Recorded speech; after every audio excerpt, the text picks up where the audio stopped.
Hello my dear student, very good morning to all of you. बेटा, आज हम applied physics 1 unit 1 जिसका नाम है यूनिट एंड मेजरमेंट, उसका थर्ड लेक्चर आपके लिए लेकर आए हैं। फर्स्ट लेक्चर में हमने सिलेबस का ओवरव्यू दिया था, कंप्लीटली मैंने आपको बताया था सिलेबस के बारे में। और फर्स्ट लेक्चर में हम लोग जस्ट चैप्टर को स्टार्ट किए थे, जहां पे हम आपको फंडामेंटल क्वांटिटी के बारे में समझाए थे। फिजिकल क्वांटिटी क्या होता है उसके बारे में मैंने आपको बताया था। 7 फंडामेंटल क्वांटिटी के बारे में मैंने बताया था, और फिर सिस्टम ऑफ यूनिट हम लोग डिस्कस किए थे। सेकेंड लेक्चर में हम लोग डिराइव्ड क्वांटिटी के बारे में पढ़े कि हर वैसी क्वांटिटी जो फंडामेंटल या किसी दूसरे क्वांटिटी पे डिपेंड करता है उसको हम लोग डिराइव्ड क्वांटिटी बोलते हैं। और सेकेंड लेक्चर में हम लोगों ने टोटल 8, आई थिंक 8 to 9, लगभग 8 फिजिकल क्वांटिटी के बारे में समझा था, उसका यूनिट लिखा था। ठीक है, तो अभी अपना वही टॉपिक कंटिन्यू रहने वाला है। मैं हूं आपका आई खान सर। हम आप सबको लक्ष्य के ऑनलाइन क्लासेस में स्वागत करते हैं। आपको कोई भी रिक्वायरमेंट हो नोट्स का, नोट्स तो आपको ऐप में इस वीडियो के नीचे ही मिल जाएगा, नोट्स आपको मिल जाएगा। बट अगर आप कंप्लीट चैप्टर का एक ही बार नोट्स चाहते हैं तो आप कभी भी मुझसे मेरे व्हाट्सएप नंबर 8809987311 पे ले सकते हैं। ठीक है, अभी अपने को वही टॉपिक कंटिन्यू करनी है जिसका नाम है बेटा डिराइव्ड क्वांटिटी। हम लोग अभी डिराइव्ड क्वांटिटी के बारे में ही डिस्कस करेंगे। अपना यही टॉपिक चल रहा था, derived quantity and it's SI unit. ठीक है जी, तो बेसिक क्वांटिटी के बारे में हम लोगों ने डिस्कस किया था, जैसे एरिया हो गया, वॉल्यूम हो गया, डेंसिटी हो गया, उसके बाद speed, velocity, acceleration, force, work, kinetic energy. इतना क्वांटिटी हम लोग लास्ट लेक्चर में डिस्कस किए थे। आज जो क्वांटिटी सबसे पहले हम आपको समझाना चाहेंगे वो होगा अपना क्वांटिटी बेटा लीनियर मोमेंटम। 9 नंबर में अभी हम लोग डिस्कस करेंगे लीनियर मोमेंटम के बारे में। ये लीनियर मोमेंटम क्या होता है? लीनियर मोमेंटम को P से डिनोट करते हैं और ये एक वेक्टर क्वांटिटी है। लीनियर मोमेंटम को P से डिनोट करते हैं और ये कैसा क्वांटिटी है? वेक्टर क्वांटिटी है, जिसमें मैग्नीट्यूड, डायरेक्शन दोनों होता है, और जो वेक्टर लॉ को फॉलो करता है उसी को तो वेक्टर क्वांटिटी बोलते हैं। अभी बच्चा लोग लीनियर मोमेंटम क्या होता है ये समझिए। इसका डेफिनेशन बोलता है लीनियर मोमेंटम का, it is the product of mass of an object to its velocity, okay ना? mass of an object to its velocity means linear momentum P बराबर m into v। क्योंकि मास स्केलर है तो linear momentum का वही direction होगा जो velocity का डायरेक्शन होगा। ये लीनियर मोमेंटम का अपने को फॉर्मूला मिल गया। अब जब फॉर्मूला मिल गया तो इसका हम लोग यूनिट आराम से निकाल सकते हैं बेटा। सबसे पहले आप यूनिट ले लो मास का, तो मास का ऐसा यूनिट आपको पता है केजी, वेलोसिटी का यूनिट मीटर पर सेकेंड। तो लीनियर मोमेंटम का ऐसा यूनिट आपके माइंड में क्या रहेगा? केजी मीटर पर सेकेंड। अब देखो लीनियर मोमेंटम मास पे और वेलोसिटी पे डिपेंड कर रहा है, मतलब दूसरे क्वांटिटी पे डिपेंड कर रहा है, इसलिए लीनियर मोमेंटम डिराइव्ड क्वांटिटी बोला जाएगा। डिराइव हुआ, डिपेंड किया दूसरे पे, डिराइव हुआ, तो लीनियर मोमेंटम डिराइव्ड क्वांटिटी बोला जाएगा। और इसकी यूनिट ये डिराइव्ड यूनिट है। ऐसा यूनिट जो यहाँ पे आप देख रहे हो केजी मीटर पर सेकेंड, ये लीनियर मोमेंटम का डिराइव्ड क्वांटिटी है। ओके, राइट कीजिए।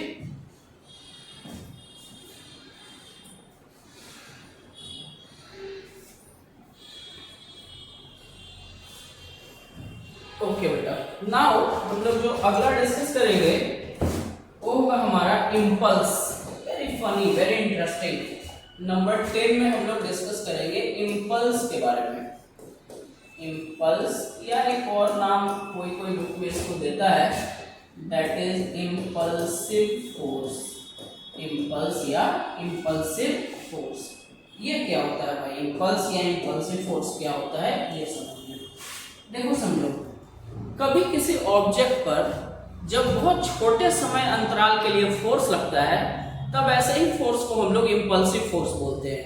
जैसे आप बैट बॉल खेलते हैं बेटा, आपकी तरफ बॉल आता है, आप बैट से उसको टक से मार देते हो।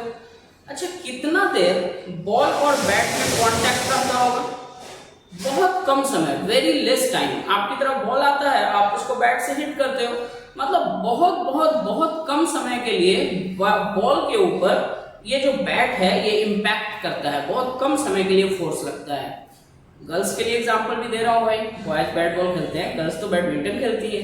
अब कोई कॉर्क आपकी तरफ आ रहा है, आप उसको रैकेट से हिट कर रहे हो, तो बहुत कम समय के लिए रैकेट और कॉर्क और रैकेट के बीच में बहुत कम समय के लिए फोर्स लगता है, ठीक है ना। मतलब जब कोई फोर्स किसी ऑब्जेक्ट के ऊपर बहुत कम समय के लिए लगता है तब उसको इंपल्सिव फोर्स बोलते हैं। बात समझ आया? इंपल्सिव फोर्स बोला जाता है। मतलब impulsive force is a force which act on an object for a very short duration of time. Bat से बॉल को हिट करना इंपल्सिव फोर्स का एग्जाम्पल है।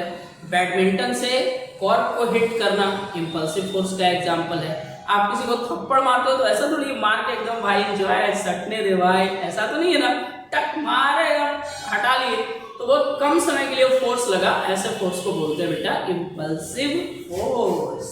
ओके, चलिए डेफिनेशन भी लिखते हैं हम आपके लिए। ये क्या हुआ? तो when a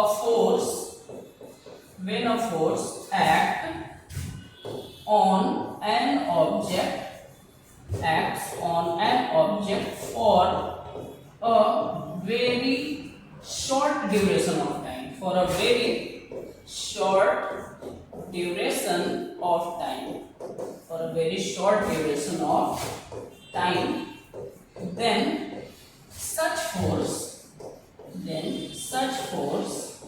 is called impulsive force. Such force is called impulsive force. ऐसे ही फोर्स को हम लोग impulsive force बोलते हैं।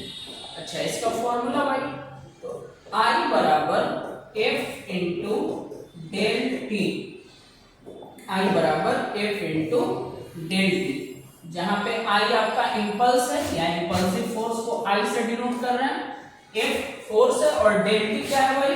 तो डेल टी है आपका very short duration of time, very short duration of time, very short duration of time को यहाँ डेल टी से डिनोट किया गया है।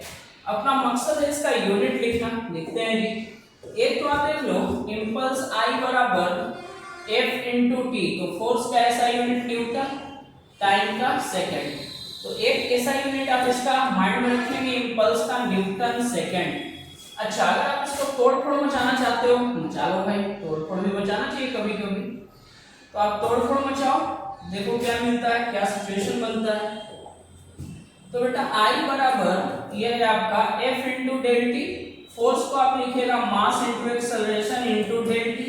अब तो सबका यूनिट लिख दो, मास का ऐसा यूनिट हो गया केजी, एक्सेलरेशन का मीटर पर सेकंड स्क्वायर, टाइम का सेकंड, मतलब ये हो गया केजी मीटर सेकंड का पावर -1। दोनों ही ऐसा यूनिट आपको माइंड में रखना है। एक्चुअली ये तोड़ फोड़ जो हम मचा रहे हैं ना, इसका बहुत रोल है, क्योंकि इस टॉपिक के बाद हम आपको समझाएंगे डायमेंशनल फॉर्मूला, डायमेंशनल एनालिसिस। तो किसी भी फिजिकल क्वांटिटी का डायमेंशन लिखने के लिए उस क्वांटिटी को मास लेंथ और टाइम तक, मास लेंथ और टाइम के टर्म तक बार बार तोड़ना पड़ेगा, ब्रेक करना पड़ेगा, मतलब इतना तोड़ना पड़ेगा कि वो एकदम मास लेंथ और टाइम के टर्म में आ जाए। तो यहाँ देखो, तो हमने इंपल्स को मास लेंथ और टाइम के टर्म में रिप्रेजेंट किया। अब यहाँ से डायमेंशनल फॉर्मूला ऐसे ही झलक रहा है, kg m metre L T का पावर -1, एम एल टी का पावर -1 डायमेंशन हो जाएगा। इसलिए इस प्रोसेस को भी साल में आपको सीखते जाना है। अच्छा, इसमें एक बड़ा प्रैक्टिकल एग्जांपल हम आपको देना चाहेंगे। जब आप बैट बॉल खेलते हो या जब आप क्रिकेट मैच देखते हो, तो बेटा आप कोई फील्डर है, कोई प्लेयर है, उसकी तरफ जब कैच आता है तो कैच को ऐसे होल्ड करके अपने हाथ को पीछे लेके जाता है, ऐसे कैच को पकड़ा अपने हाथ को पीछे लेके जाता है। एक्चुअली वो क्यों पीछे लेके जाता है, आपको कारण यहां से समझ में आएगा। अगर आप इस फॉर्मूले को ध्यान से देखो तो ये फॉर्मूला बोलता है I बराबर F इंटू डेल टी। यहां से अगर कोई फोर्स निकालेगा तो फोर्स बराबर I divided by del t, ठीक है। ये टाइम जितना बढ़ेगा ना बेटा, ये टाइम जितना बढ़ेगा फोर्स उतना कम लगेगा। इसलिए प्लेयर ऐसे बॉल को पकड़ता है और ये टाइम को बढ़ाता है, पीछे हाथ करके वो टाइम ड्यूरेशन को बढ़ाता है। टाइम ड्यूरेशन जितना बढ़ेगा फोर्स का इम्पैक्ट उतना कम होगा। बात समझ में आया है ना? बड़ा इंटरेस्टिंग। आपको यूनिट चाहिए था, डिटेल चाहिए था, complete detail is here. Screenshot लीजिए, या नीचे में नोट्स भी है। अगले टॉपिक की तरफ चलते हैं, डू इट फास्ट।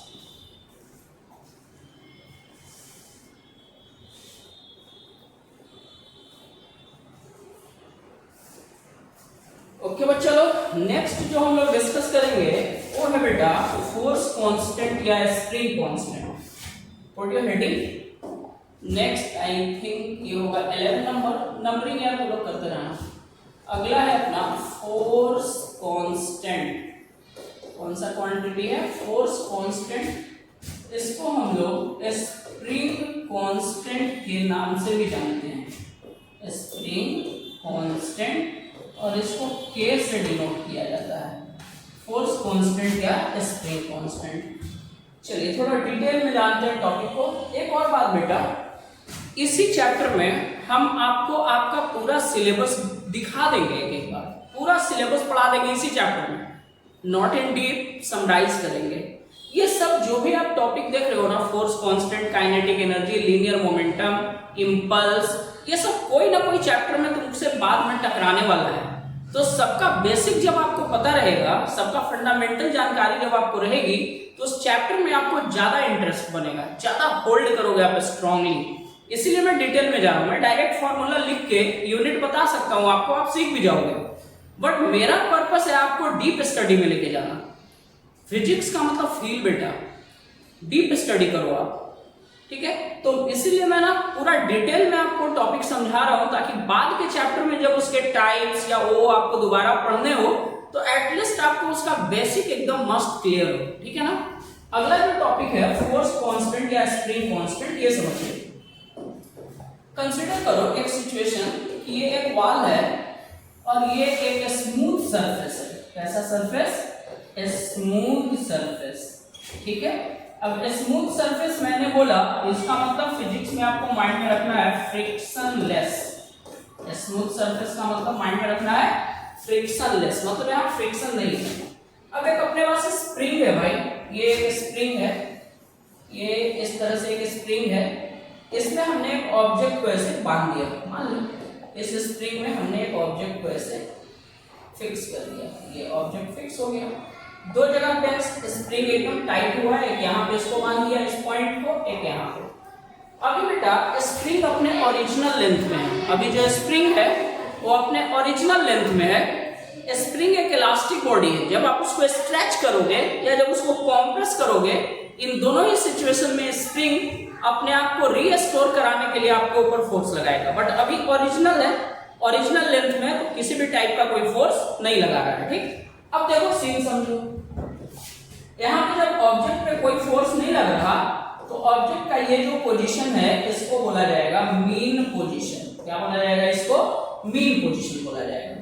अब मैंने क्या किया, इस ऑब्जेक्ट को पकड़ के मैं राइट साइड में खींच रहा हूँ। ऐसा आप मानो कि मैंने इस ऑब्जेक्ट को होल्ड किया और इसको पकड़ के ऐसे हम राइट साइड में खींच रहे हैं, मतलब एक्स बोले तो डिस्प्लेसमेंट राइट साइड में। तो जैसे जैसे हम इसको राइट साइड में लेके जाएंगे, फील करना, जैसे जैसे हम इसको राइट साइड में लेके आ रहे हैं, स्प्रिंग लंबा हो रहा है, लंबा हो रहा है, तो स्प्रिंग मेरे हाथ के ऊपर फोर्स किधर लगाएगा? खुद को रीस्टोर करने के लिए हम राइट साइड में आ रहे हैं, तो स्प्रिंग लेफ्ट साइड में फोर्स लगाएगा। मतलब इसका जो फोर्स का डायरेक्शन होगा ये बेटा लेफ्ट की तरफ होगा, फोर्स लगेगा इस डायरेक्शन में।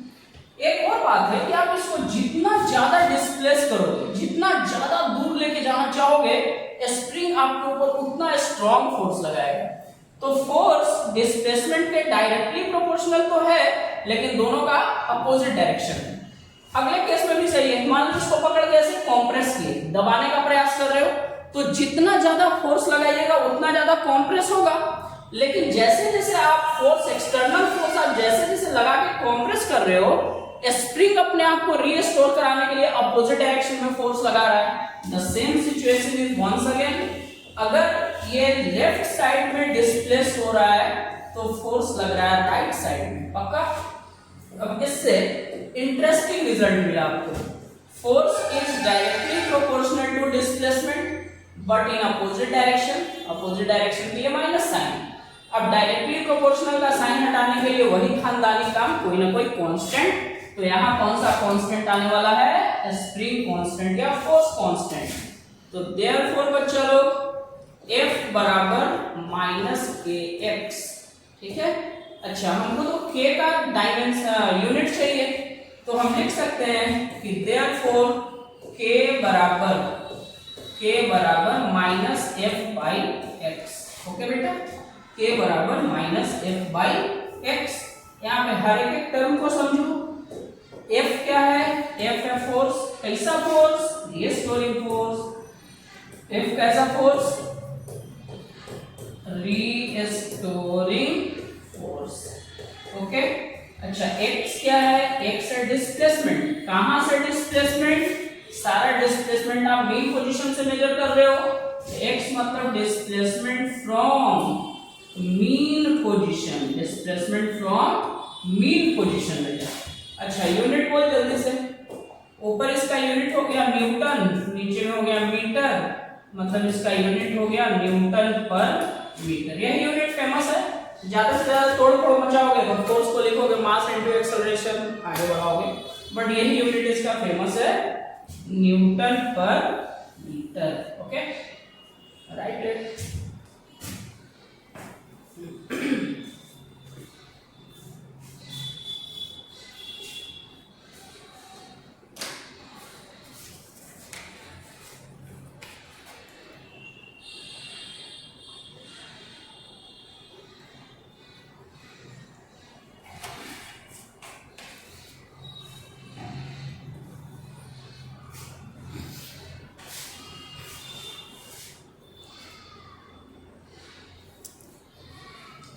चलिए, नेक्स्ट जो हम लोग डिस्कस करेंगे वो है पोटेंशियल एनर्जी के बारे में। नेक्स्ट जो अपना होगा बच्चा लोग पोटेंशियल एनर्जी के बारे में। अगला है निकालें, I think 12 number, potential energy. Potential energy क्या होता है, इसके टाइप्स क्या क्या होते हैं समझिए।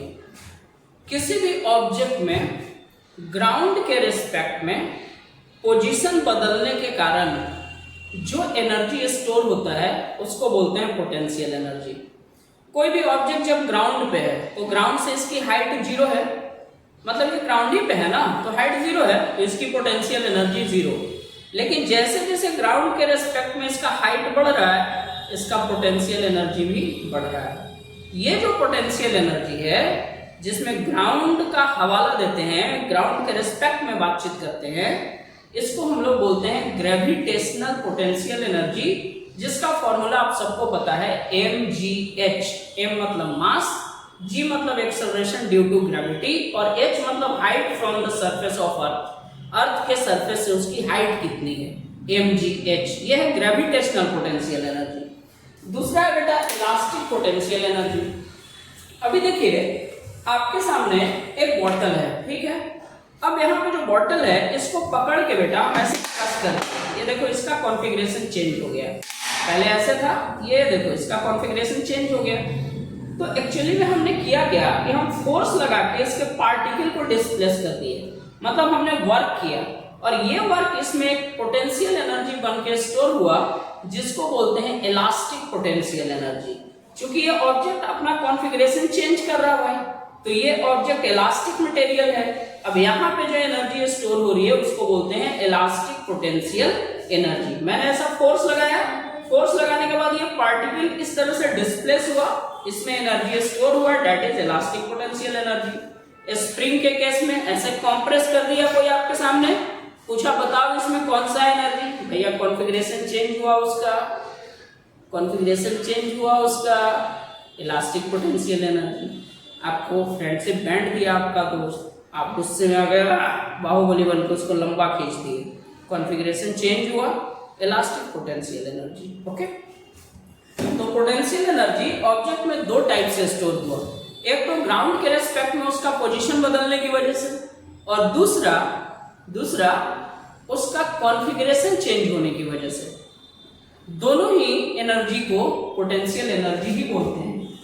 ठीक है, चलो डिटेल में लिखते हैं हम आपके लिए डेफिनेशन। मैंने बोला कि the energy stored in an object due to change in its position with respect to ground or due to change in its configuration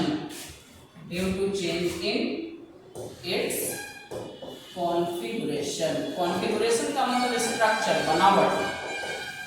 ठीक है, called as potential energy।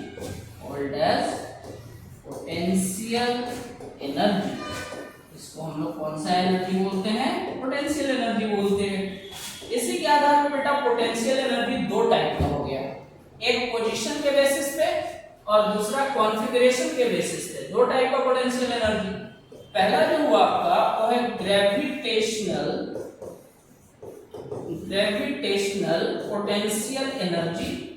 इसका वैल्यू हुआ mgh। चलो यूनिट लिखते हैं इसका। m बोले तो मास kg, g बोले तो acceleration due to gravity metre पर सेकंड स्क्वायर, h बोले तो हाइट मीटर मतलब kg मीटर स्क्वायर सेकंड का पावर -2। इसको हम लोग जूल बोलते हैं। क्या बोलते हैं? जूल। और मैंने आपको काइनेटिक एनर्जी के टाइम में एक बात बोला था, दुनिया का कोई energy, kinetic energy, potential energy, mechanical energy, sound energy, light energy, heat energy, तेरा एनर्जी, मेरा एनर्जी, हम सबका एनर्जी, सबका ऐसा यूनिट जूल, सबका सीजीएस यूनिट अर्ग ERG एंड 1 जूल बराबर 10 टू द पावर 7 अर्ग। 1 जूल बराबर 10 टू द पावर 7 अर्ग। ओके बेटा, चलो दूसरा एक पोटेंशियल एनर्जी हम आपको समझाते हैं एंड वो है आपका इलास्टिक पोटेंशियल एनर्जी। इसका फॉर्मूला होता है 1/2 kx²। 1/2 is once again a numerical constant, कोई यूनिट नहीं होगा इसका। k स्प्रिंग कांस्टेंट अभी पढ़े हो, इसका ऐसा यूनिट न्यूटन पर metre, x displacement metre square. 1 metre ऊपर नीचे से कैंसिल हुआ, 1 मीटर कैंसिल, क्या आया? न्यूटन मीटर आया। न्यूटन मीटर को भी हम लोग क्या बोलते हैं? क्या बोलती तू? जूल बोलती। ठीक है,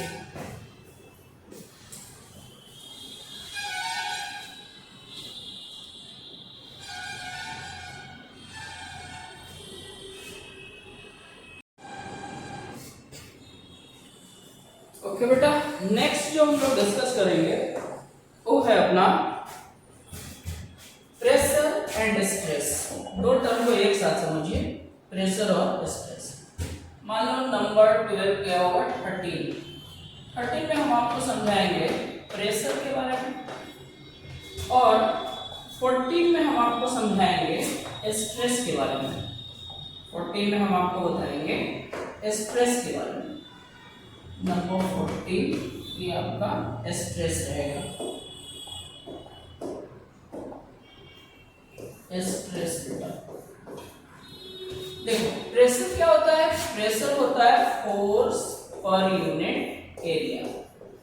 ओके जी, और स्ट्रेस भी होता है बच्चा मेरा force per unit area. Stress भी होता है फोर्स पर यूनिट एरिया। अच्छा, अब प्रेशर तो आपके लाइफ में क्लास 7 में ही आ जाता है। मैं उस प्रेशर का बात नहीं कर रहा हूँ जो आप फील कर रहे हो, फिजिक्स वाला प्रेशर। वो तो प्रेशर, अब तो लाइफ इतना एडवांस हो गया है कि 3-4 में भी प्रेशर आने लगता है, बट फिजिक्स में लाइफ में आपके प्रेशर आए होंगे क्लास 7 में। प्रेशर है फोर्स बाय एरिया, स्ट्रेस भी है फोर्स बाय एरिया। जब ऑलरेडी बेटा फोर्स बाय एरिया प्रेशर था तो फिर फोर्स बाय एरिया को स्ट्रेस क्यों बोला? There is a reason. इसके पीछे एक कारण है। कारण ये है कि प्रेशर फोर्स बाय एरिया को तब बोला जाएगा जब आपका बॉडी सॉलिड में इलास्टिक बॉडी नहीं होके प्लास्टिक बॉडी होगा। जब आपका बॉडी हो प्लास्टिक सॉलिड या फिर हो लिक्विड या फिर हो गैस, इन तीन सिचुएशन में फोर्स बाय एरिया को प्रेशर बोलते हैं। और अगर बेटा आपका बॉडी इलास्टिक सॉलिड है, कैसा सॉलिड? इलास्टिक सॉलिड है, जैसे रबर, स्प्रिंग, इलास्टिक सॉलिड, तब फोर्स बाय एरिया को स्ट्रेस बोलते हैं। ओके, चलिए ऐसा यूनिट जानना है, जानते हैं। यहाँ पे फोर्स का ऐसा यूनिट न्यूटन, एरिया का मीटर स्क्वायर, ये हो गया न्यूटन पर मीटर स्क्वायर, इसको हम लोग बोलते हैं पास्कल और इसको पीए से डिनोट किया जाता है। ठीक है, आपको ध्यान में रखना चाहिए कि pressure force by area, force का न्यूटन, एरिया का मीटर स्क्वायर, न्यूटन पर metre square is called pascal.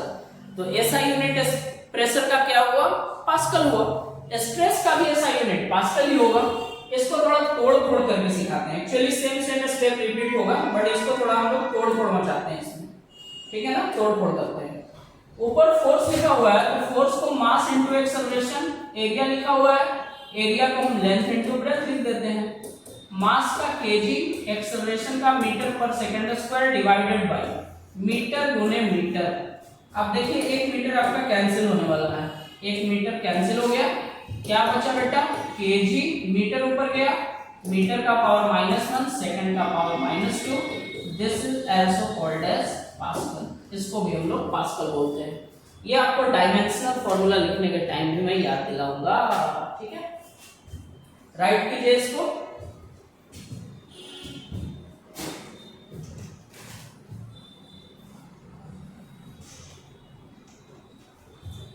Okay, इसके बाद जो अपना है नेक्स्ट फिजिकल क्वांटिटी जिसको समझना है वो है स्ट्रेन। अगला हेडिंग आ गया स्ट्रेन। 16 नंबर में हम लोग स्ट्रेन समझेंगे।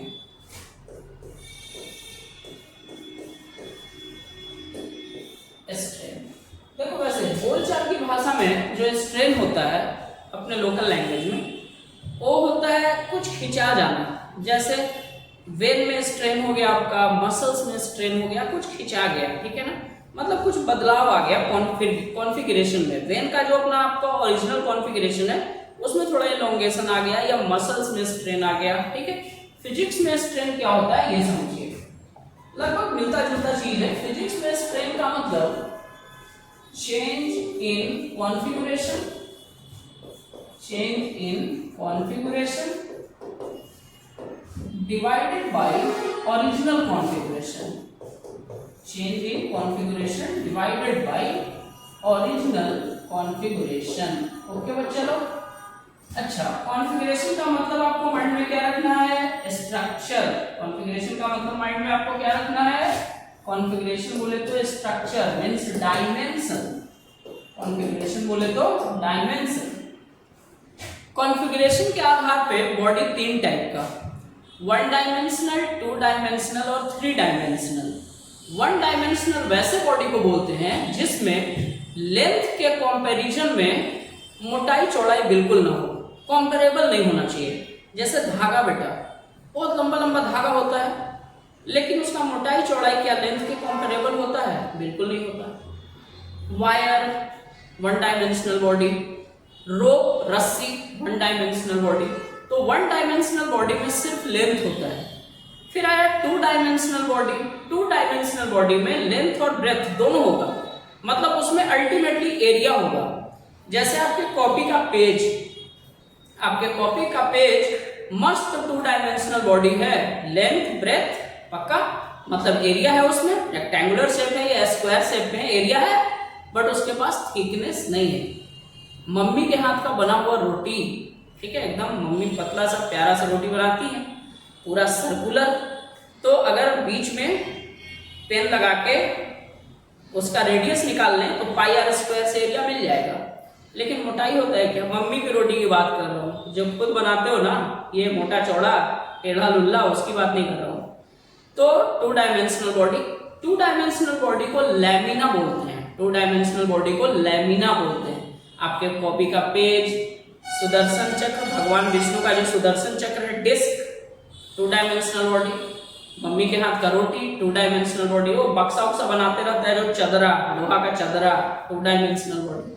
मतलब टू डायमेंशनल बॉडी में एरिया होगा, वन डायमेंशनल में लेंथ होगा, टू डायमेंशनल में एरिया होगा। अब आया थ्री डायमेंशनल बॉडी, ये अपना क्लासरूम, जबरदस्त three dimensional body. Length 50 feet, breadth 30 feet, ऊंचाई मतलब थिकनेस 15 फीट, सब कंपेरेबल है, किसी को इग्नोर नहीं कर सकते। तो लेंथ है, ब्रेथ है, हाइट है, मतलब इसके पास वॉल्यूम है। जो आप फुटबॉल खेलते हो एकदम मस्त स्फेरिकल होता है, 4/3 पाई आर क्यू से उसका वॉल्यूम निकल जाएगा, वॉल्यूम है। तो थ्री डायमेंशनल बॉडी में वॉल्यूम होता है, क्यूब है, क्यूबॉइड है, सिलेंडर है, ये सब थ्री डायमेंशनल बॉडी है बेटा, जिसमें वॉल्यूम होता है। तो स्ट्रक्चर के आधार पे तीन टाइप का स्ट्रेन हुआ, क्योंकि तीन टाइप के बॉडी होते हैं तो हर टाइप के बॉडी में स्ट्रेन डेवलप होगा, 1D में, 2D में और 3D में। तो फिलहाल तीन टाइप का स्ट्रेन। बाद में जब मैं चैप्टर आपको पढ़ाऊंगा प्रॉपर्टीज ऑफ सॉलिड, उसमें मैं आपको स्ट्रेन के और टाइप्स पढ़ाऊंगा, स्ट्रेस के टाइप पढ़ाऊंगा, प्रेशर का टाइप पढ़ाऊंगा। बट ये सब सबका बेसिक आपको पता रहेगा तो वहां पे एकदम मस्त ब्रीफ बनेगा आपका। इसलिए मैं बेटा आपको इतने डिटेल में फर्स्ट चैप्टर भी पढ़ा रहा हूँ। इसी चैप्टर में हम आपको कंप्लीट आपके फिजिक्स में क्या पढ़ना है उसको झलका दूंगा, बिल्कुल क्रिस्टल क्लियर कर दूंगा हर एक टॉपिक को। वहां जाने के बाद उसका बस डिटेल्ड स्टडी करेंगे। जब अपने को पूरा ए फॉर एप्पल, पूरा A to Z पता होगा तो फिर ए फॉर एप्पल सीखने में आसानी होगी। ओके ना, चलिए आते हैं। तीन टाइप का स्ट्रेन होगा। पहला जो होगा वन डायमेंशनल बॉडी में, उसको बोलते हैं लीनियर स्ट्रेन या लॉन्गिट्यूडिनल स्ट्रेन। क्या बोलते हैं? Longitudinal strain. Longitudinal strain one dimensional body में होगा। इसका फॉर्मूला होगा चेंज इन लेंथ बटा ओरिजिनल लेंथ। अब चेंज इन लेंथ 10 का था 12 का हो गया तो 2 मीटर का चेंज हुआ, तो ये हो गया ऊपर भी मीटर नीचे भी मीटर, कट के हो गया 1। मतलब ये क्वांटिटी कैसा? यूनिटलेस। पहला क्वांटिटी आपको मिला अभी यूनिटलेस क्वांटिटी। स्ट्रेन यूनिटलेस है, हर टाइप से ये बात क्लियर हो जाएगा। सेकंड जो स्ट्रेन का टाइप है बेटा वो है आपका एरिया स्ट्रेन। एरिया स्ट्रेन भाई एरिया किस में होता है? टू डायमेंशनल बॉडी में। तो change in area del A divided by A, ऊपर भी मीटर स्क्वायर नीचे भी मीटर स्क्वायर, फिर से कट के हो गया 1। मतलब वंस अगेन आपको क्या पता चला? यूनिटलेस है ये क्वांटिटी। थर्ड नंबर में आ जाए तीसरा वॉल्यूम स्ट्रेन भाई। Volume strain, volume strain three dimensional body में होगा। इसका फॉर्मूला होगा change in volume divided by original volume. ऊपर भी मीटर क्यूब नीचे भी मीटर क्यूब, कट के हो गया 1। मतलब ये क्वांटिटी वंस अगेन यूनिटलेस। बात समझ में आया? Strain is a unitless quantity. Okay, right कीजिए।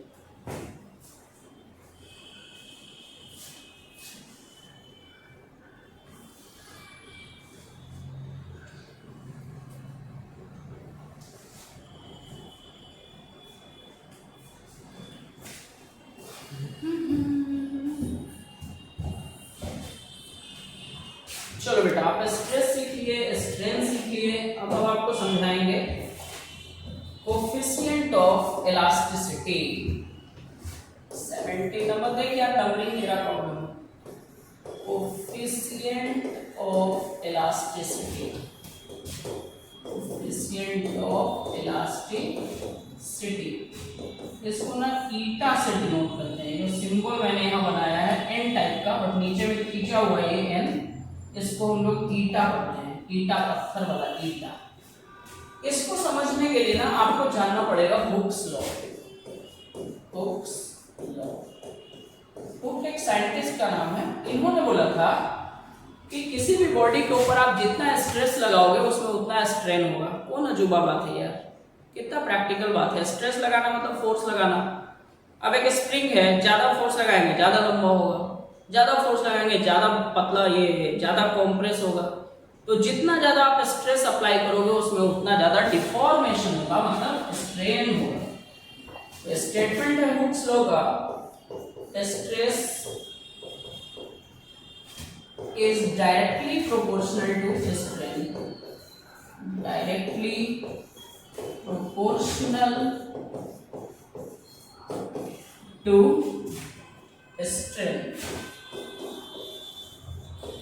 बट एक और छोटी सी बात, विद इन इलास्टिक लिमिट, ये बात ना बेटा इलास्टिक लिमिट में ही सही है। अब बाकी इसका डिटेल चैप्टर में, फिलहाल यूनिट डायमेंशन पे काम करना है। तो stress is directly proportional to strain, therefore अब डायरेक्टली प्रोपोर्शनल का साइन हटाने के लिए वही खानदानी काम, stress is equal to eta into strain. Eta को क्या बोलते हैं? पत्थर बोलती क्या? ईटा को बोलते हैं कोफिशिएंट ऑफ इलास्टिसिटी। हमको इसका यूनिट चाहिए कोफिशिएंट ऑफ इलास्टिसिटी का, तो देयरफॉर ईटा बराबर स्ट्रेस बाय स्ट्रेन, ईटा बराबर स्ट्रेस बाय स्ट्रेन बेटा। अच्छा, अभी आप पढ़े कि स्ट्रेस का ऐसा यूनिट होता है पास्कल और स्ट्रेन होता है यूनिट लेस। इसका मतलब कि कोफिशिएंट ऑफ इलास्टिसिटी का भी यूनिट होगा पास्कल, पीए से डिनोट किया जाएगा। ओके, क्लियर हुआ बात? या तो हम रहेंगे या डाउट रहेगा, दोनों एक साथ नहीं हो सकता भाई। बात समझ आया? मैं ही रहूंगा, डाउट मैं रहने नहीं दूंगा। राइट करो।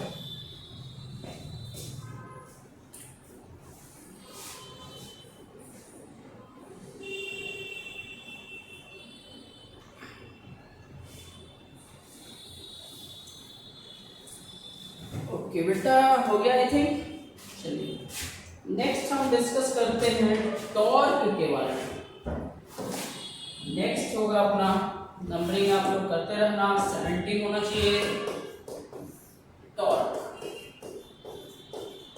टॉर्क को बेटा मोमेंट ऑफ फोर्स भी बोलते हैं। टॉर्क बोलो या मोमेंट ऑफ फोर्स बोलो।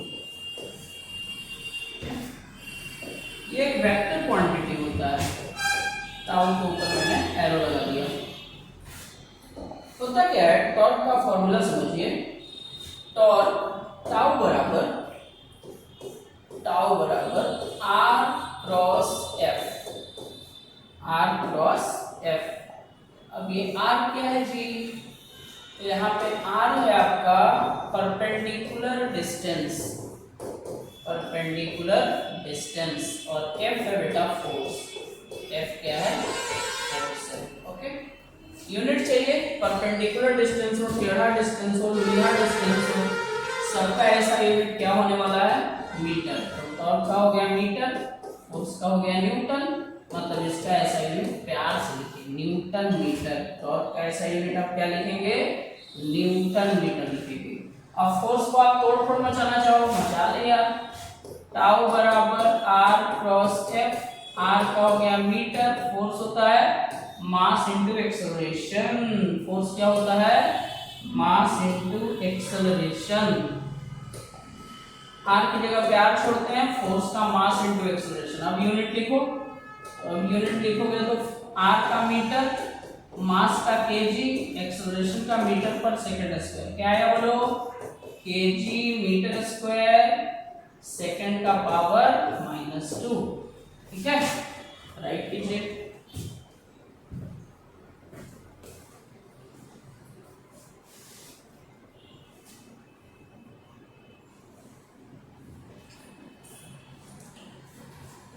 आज के लेक्चर में एक और डिस्कस करते हैं, और वो है radius of gyration. One more, that is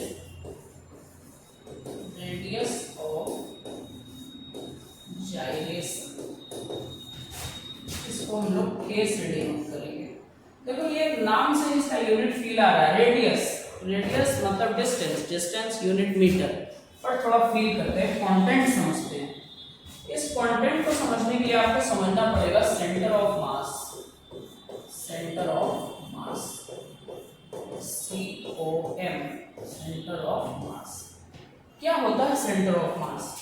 देखो, किसी भी रिजिड बॉडी में, किसी भी रिजिड बॉडी में एक ऐसा पॉइंट होता है जहां आप मान सकते हो कि उसका पूरा मास वही कंसंट्रेटेड है उस रिजिड बॉडी की, उस पॉइंट को हम लोग बोलते हैं सेंटर ऑफ मास। जैसे देखो, मेरे पास ये पेन एक रिजिड बॉडी है, इसमें बेटा हर जगह मास है, हर जगह मास है, मतलब हर जगह डाउनवर्ड डायरेक्शन में mg लगता होगा। लेकिन देखो, हम इस पॉइंट पे नॉर्मल रिएक्शन दिए तो ये पूरा बॉडी बैलेंस हो गया, mg यहाँ भी लग रहा है, mg इधर भी लग रहा है, लेकिन ऐसा हो रहा है, ऐसा लग रहा है कि इसका पूरा मास इसी पॉइंट पे आके जमा है, इसलिए इस पार्टिकुलर पॉइंट को इस रिजिड बॉडी का बोला जाएगा सेंटर ऑफ मास। ओके, क्या हुआ centre of mass? The point at विच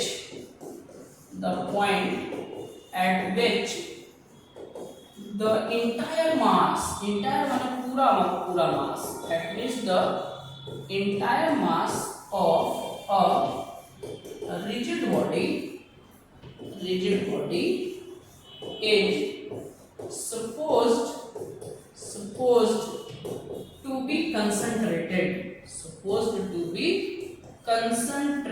मतलब जमा हो जाना, supposed to be concentrated, इसी पॉइंट को क्या बोलते हैं? called as center of mass। Okay बेटा, अब ना रेडियस ऑफ डायरेक्शन समझना है ना, 1 मिनट में मैं आपको समझा दूंगा, 1 मिनट में।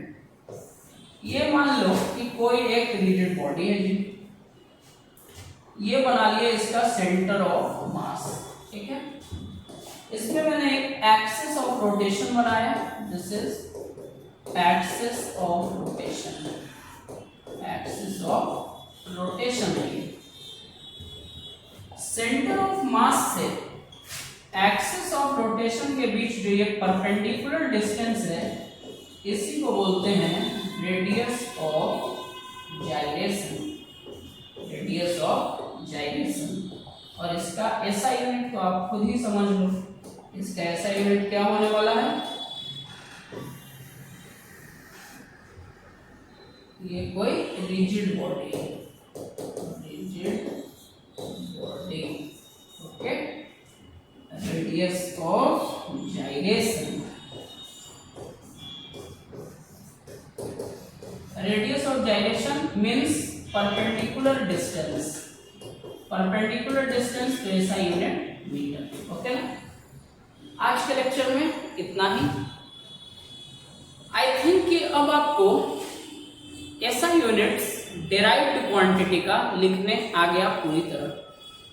अगले लेक्चर में कुछ और क्वांटिटीज का हम लोग डिस्कस करेंगे, टाइप थोड़ा चेंज करेंगे, कुछ और बढ़िया टॉपिक आपके लिए लेकर आएंगे। मिलते हैं नेक्स्ट क्लास में। कोई भी डाउट हो आप हमारे व्हाट्सएप नंबर पे हमसे कांटेक्ट कर सकते हैं, मुझे कॉल कर सकते हैं, मैं आपके लिए अवेलेबल हूँ। एंड मेरा नंबर आप सबको याद है 8809 87311। वन मोर थिंग कि अगर आपको मेरा वीडियो, मेरा अटेम्प्ट अच्छा लगता है तो यूट्यूब पे जो अपना चैनल है ओरिजिन फिजिक्स, उसको सब्सक्राइब करें।